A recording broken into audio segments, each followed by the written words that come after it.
Nawabshah news को आज 3 साल मुकम्मल हो गए हैं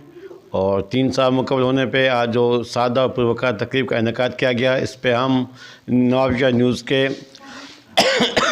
CEO, डायरेक्टर न्यूज़ इम्तियाज़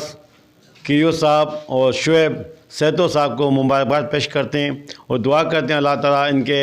नेटवर्क को मज़ीद कामयाबी अता फ़रमाए, उस नेटवर्क को एक मुकम्मल TV चैनल का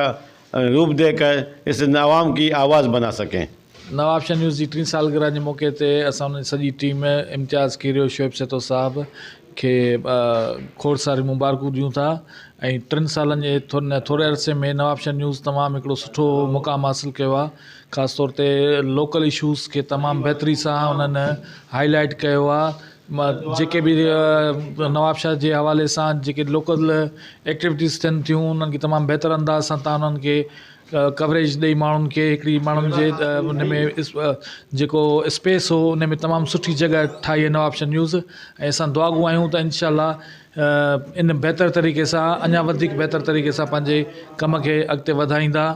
नवाबशाह न्यूज़ के 3 साल पूरे होने पर हम दिल की गहराइयों से मुबारकबाद पेश करते हैं और इम्तियाज़ कीरियो और शुएब सहतो को मुबारकबाद पेश करते हैं कि उन्होंने 3 सालों में न्यूज़ के हवाले से जो लोकल इशू हैं उनको उठाया, उजागर किया और आइंदा भी उम्मीद करते हैं कि इसी तरह बेहतर तरीके से न्यूज़ का जो ये प्रोग्राम है चलता रहेगा। हमारी दुआएँ हैं कि ये नवाबशाह न्यूज़ जो है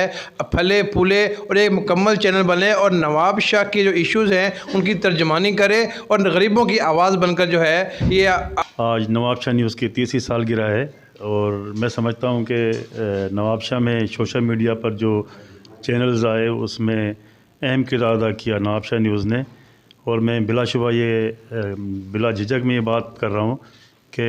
नवाबशाह की सहाफ़त से अगर नवाबशाह न्यूज़ को निकाल दिया जाए तो सोशल मीडिया पे कुछ नहीं बचे, क्योंकि नवाबशाह के इश्यूज़ जो कीरियो साहब ने जो उठाए हैं नवाबशाह न्यूज़ के अंदर जो वो बिलाशुबा लायक तहसीन है और बहुत सारे ऐसे मसाइल थे नवाबशाह के जो इन्होंने उजागर किए और उम्मीद रखते हैं कि इंशाअल्लाह ताला ये चैनल मज़ीद तरक्की करेगा और कीरियो साहब जो हैं मज़ीद मेहनत से काम करेंगे। अॼु असां हिते दोस्त गॾु थिया आहियूं नवाबशाह न्यूज़ जी अॼु 3 सालगिरह हुई जंहिंमें असांजे जेको आहे कीरियो साहब ऐं सहते साहब जी महिनत ऐं हिन नवाबशाह जे अंदरि हिन जी महिनत जेको आहे ॿियनि चैनलनि जे बहितर